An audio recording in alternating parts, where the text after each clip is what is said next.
नमस्कार, think tank पर आप सभी का स्वागत है। मैं हूं आपके साथ प्रेरणा शर्मा। देश में केंद्र और राज्य सरकारों के संबंधों के बारे में बात करेंगे। आज एक नया चैप्टर शुरू करेंगे। एक नया चैप्टर शुरू हो रहा है, बदलाव हो रहा है केंद्र और राज्य सरकारों के संबंधों के बीच में। अब ये संबंध बन तो रहे हैं, लेकिन बहुत धीरे धीरे इसके संकेत दिखाई दे रहे हैं। केंद्र और राज्य का संबंध ही आज़ादी के बाद से एक समस्या रही है। अब समस्या इस क्षेत्र में कि अधिकार क्षेत्र को लेकर हमेशा ही एक मनमुटाव रहा है दोनों के बीच में। केंद्र सरकार चाहती है कि ज़्यादा से ज़्यादा शक्तियां उसके पास हों और राज्य सरकार चाहती है कि उनके पास हों। अब ये जो संतुलन है शक्तियों को लेकर बार बार इसके बीच में बहुत सारे मतभेद होते हैं। आज़ादी के बाद से ही जवाहरलाल नेहरू और उनके साथी चाहते थे कि केंद्र मजबूत हो, क्योंकि रियासतों का एकीकरण हुआ था। उस तरफ उस समय ये डर था कि राज्यों को ज़्यादा ताकत दे दी गई तो बंटवारा हो सकता है। ऐसा कहा गया था कि आज़ादी मिलने के कुछ समय बाद ही ये देश टुकड़ों में बंट जाएगा। उनका सपना या उनकी इच्छाएं तो पूरी नहीं हुई, लेकिन देश एक था और है। लेकिन ये बात सही है, केंद्र और राज्य को लेकर सदैव ही शक्तियों को लेकर अलग अलग समूहों में समस्या रहती है। और समस्या दो ऐसे अधिकार थे राज्यों के पास जिनसे वो कोई समझौता नहीं करना चाहते थे। पहला अधिकार पुलिस का। पुलिस जो है वो संविधान के मुताबिक राज्य का विषय है, स्टेट्स का सब्जेक्ट है। इसमें केंद्र का किसी भी प्रकार का कोई दखल नहीं दे सकती है। लेकिन अलग अलग समय पर केंद्र सरकारें कोशिश करती रही हैं कि किसी ना किसी तरीके से इसमें दखल दी जाए, कोई ना कोई रास्ता निकाला जाए। पी चिदम्बरम जब मुख्यमंत्री थे उसके बाद भी कोशिश हुई, लेकिन राज्य सरकारों ने जिस तरीके का स्टैंड लिया उसके बाद केंद्र सरकार को लगा कि ये जो है इस डायरेक्शन में बढ़ने से कोई फ़ायदा नहीं मिलेगा। दूसरा उनके पास सबसे बड़ा अधिकार था वित्तीय अधिकार, टैक्स का, कर संग्रह का अधिकार। उसको एक तरीके से नए मोदी की सरकार ने उस अधिकार को, उस राइट को अपने पास तो नहीं लिया, लेकिन उसकी ऐसी व्यवस्था कर दी है जो कि जीएसटी टैक्स है। जीएसटी काउंसिल में राज्यों का वोट का अधिकार ज़्यादा होता है क्योंकि संख्या उनकी ज़्यादा होती है। केंद्र के पास अधिकार कम है वोटिंग का। इसके अलावा भी सारे जो फैसले हैं वो आम सहमति से होते हैं। आज़ादी के बाद से ही कोई भी आर्थिक सलाहकार जिस तरीके से जीएसटी के मामले में हुआ है वैसा पहले कभी नहीं हुआ है, क्योंकि राज्यों ने अपना दूसरा सबसे बड़ा अधिकार जिससे वो कभी कोई समझौता नहीं करना चाहते थे, इसमें वृद्धि चाहते थे, बढ़ोतरी चाहते थे, वो अधिकार उन्होंने छोड़ दिया है और आम सहमति से छोड़ दिया है। और उस समय की जो राजनीति थी और आज की जो स्थिति है उसके कम विभाजित राजनीति नहीं थी। 2015-16 में जब जीएसटी के लिए प्रयास हुआ और 16 में जीएसटी लागू कर दी गई। जीएसटी में कंसेंसस बनाना, आम राय बनाना मोदी सरकार की राजनीतिक रूप से सबसे बड़ी उपलब्धि थी, अचीवमेंट थी। इसमें सबसे बड़ा जो योगदान था उसमें था अरुण जेटली का, पूर्व वित्त मंत्री। उन्होंने जिस तरीके से राज्य सरकारों से बात करी, प्रस्ताव दिए, बातें सुनी और मानी, उसकी वजह से ही जीएसटी लागू हो पाई है। इसके पहले की सरकारें इसीलिए ही लागू नहीं कर पाई, चाहे वो अटल बिहारी वाजपेयी की हो, चाहे मनमोहन सिंह की हो, क्योंकि केंद्र का रवैया बड़ा ही रिजिड था। दूसरा, केंद्र पर भरोसा नहीं था राज्य को। खास तौर से चिदम्बरम के वित्त मंत्री रहते हुए जिस तरीके का काम हुआ कि राज्य को जब सेंट्रल सेल्स टैक्स खत्म किया गया तब राज्यों को जो कंपनसेशन देने के लिए कहा गया वो मनमोहन सिंह की सरकार ने नहीं दिया, और 1 साल देने के बाद वो 3 साल दिया जाना था। लेकिन उसके बाद समस्याएं शुरू हुई जीएसटी को लेकर। अंत में समझौता इस बात पर हुआ, संविधान संशोधन के जरिए ये सिस्टम किया गया कि केंद्र सरकार 5 साल तक राज्यों के संभावित नुकसान की जो है भरपाई करेगी। तो कंपनसेशन का जो प्रावधान आया वो इस वजह से आया, इसके लिए अरुण जेटली तैयार हो गए, क्योंकि पहले नहीं थे। पहले बात थी 3 साल की, राज्य चाहते थे ज़्यादा हो, जो कि 5 साल का वक्त था। दूसरी बात उनकी थी कि संविधान में इसका जिक्र हो, केवल सरकार के आश्वासन से ही हम नहीं मानेंगे। ये दोनों ही बातें मानी गई।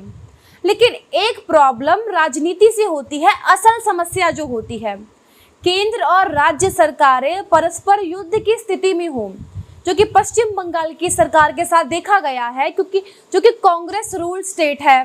पहले पंजाब रहा, अब की राजस्थान है, बाद में कैप्टन अमरिंदर सिंह का रवैया बदल गया, वो आम बात है। छत्तीसगढ़ भी कह सकते हैं इस पूरे मामले में, या फिर तमिलनाडु की बात कर सकते हैं जहां पर एमके स्टालिन की सरकार है। महाराष्ट्र में जब मुख्यमंत्री थे उद्धव ठाकरे, अलग अलग राज्यों के हिसाब से आप देखें तो केंद्र और राज्य की जो संबंध हैं वो बहुत ज़्यादा ऐसे तालमेल भरे नहीं हैं। प्रधानमंत्री नरेंद्र मोदी ने प्रधानमंत्री बीजेपी का उम्मीदवार बनने के बाद जो मैनिफेस्टो बना 2014 का, उसमें कहा गया था कोऑपरेटिव फेडरलिज्म। उनका मानना है प्रधानमंत्री मोदी जी का कि देश तभी तरक्की करेगा अपने हर एक फील्ड में जब राज्य तरक्की करेगा। राज्यों के विकास के बिना देश का विकास होना असंभव है। इसीलिए राज्य और केंद्र मिलकर काम करें तो कहीं बात आगे बढ़ सकती है। इसीलिए केंद्रीय योजनाओं में कहा गया कि राज्य का सहयोग जब तक नहीं होगा तब तक उन्हें अच्छे से लागू करना थोड़ा मुश्किल है। निगरानी की व्यवस्था, टेक्नोलॉजी का इस्तेमाल, भ्रष्टाचार को खत्म करना, ये सारी चीज़ें करी प्रधानमंत्री जी ने। लेकिन जो राजनीतिक विरोध में जो लोगों को मज़ा आता है, विपक्ष को, नेताओं को, वो बाकी मेल जोल में मज़ा उन्हें नहीं आता है। लेकिन उनकी सरकार के रवैये और हमारे मानने से इसको कहा जाना चाहिए नवीन पटनायक ने एक अवधारणा देश की केंद्र और राज्य के संबंध कैसे होने चाहिए, ये उन्होंने अवधारणा पेश करी।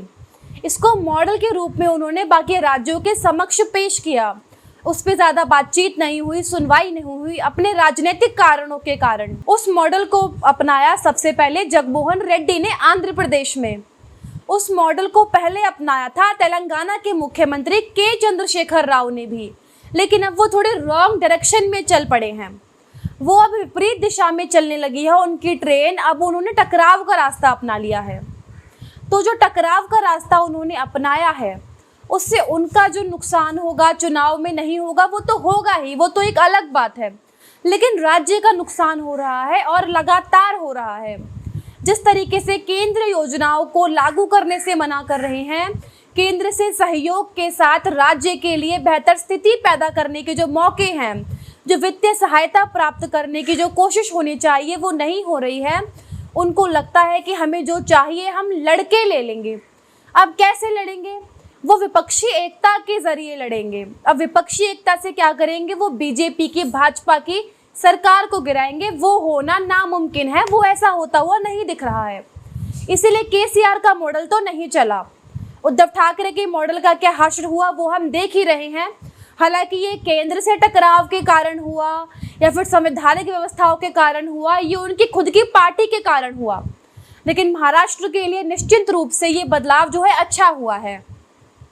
तो ये नवीन पटनायक मॉडल जो है, जिसके जरिए केंद्र और राज्य के संबंध निर्धारित होते हैं कि कब किसकी क्या ज़रूरत है, किसकी क्या नीड्स हैं और उसकी ज़रूरत कितनी रीजनेबल है, कितनी ज़्यादा ज़रूरी है।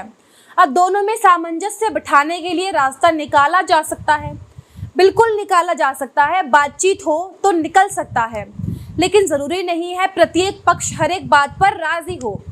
अब नवीन पटनायक और नरेंद्र मोदी का यदि हम 8 साल का इतिहास देखें तो झगड़े के भी मुद्दे आए हैं, लेकिन ज़्यादातर मामले ऐसे आए हैं, मुद्दे ऐसे आए हैं जहां पर फुल सपोर्ट रहा है। चाहे लोकसभा, राज्यसभा की बात करें, चाहे संसद की बात करें, चाहे उससे बाहर ही क्यों ना करें, और राज्य के मामलों में भी बीजेपी नंबर 2 पार्टी है उड़ीसा में। इसके बावजूद भी हर मौके पर केंद्र सरकार को जब भी ज़रूरत होती है, जब भी नीड होती है, समर्थन देने से उन्होंने कभी इनकार नहीं किया, विरोध नहीं किया। और उसकी वजह ये है कि उनकी सरकार को, राज्य सरकार को केंद्र की ओर से कभी कोई दिक्कतें नहीं आई हैं। तो ये जो संबंध है ये देश के लिए भी अच्छा है और राज्य के लिए भी और केंद्र के लिए भी और राजनीतिक माहौल के लिए भी अच्छा है। राजनीतिक विरोधी होना अलग बात है, राजनीतिक दुश्मन बन जाना दूसरी बात है। इस पूरे ढांचे को अपनाते हुए जो नए मुख्यमंत्री दिखाई दे रहे हैं वो है एमके स्टालिन, तमिलनाडु के मुख्यमंत्री एमके स्टालिन। उनको लग रहा है केंद्र सरकार से टकराव लेके उनकी सरकार को ऐसा कोई फायदा नहीं होने वाला, क्योंकि पहली बार मुख्यमंत्री बने हैं, उन्हें अपनी स्थिति मजबूत करनी है राज्य में। ये बदलती हुई राजनीति का संकेत है और इस बदलाव में ज्यादा समय नहीं लगेगा। मुझे लगता है कि लोकसभा चुनाव आते ही और भी बदलाव होगा और 2024 के बाद इसमें निर्णायक परिवर्तन आएगा। अब देखेंगे क्या होता है क्या नहीं होता है। तब तक के लिए आपसे इजाजत लेते हैं। आप सभी से अनुरोध है, चैनल को देखते रहिए, वीडियो को लाइक कीजिए, शेयर कीजिए और चैनल को सब्सक्राइब करना बिल्कुल ना भूलें। नमस्कार।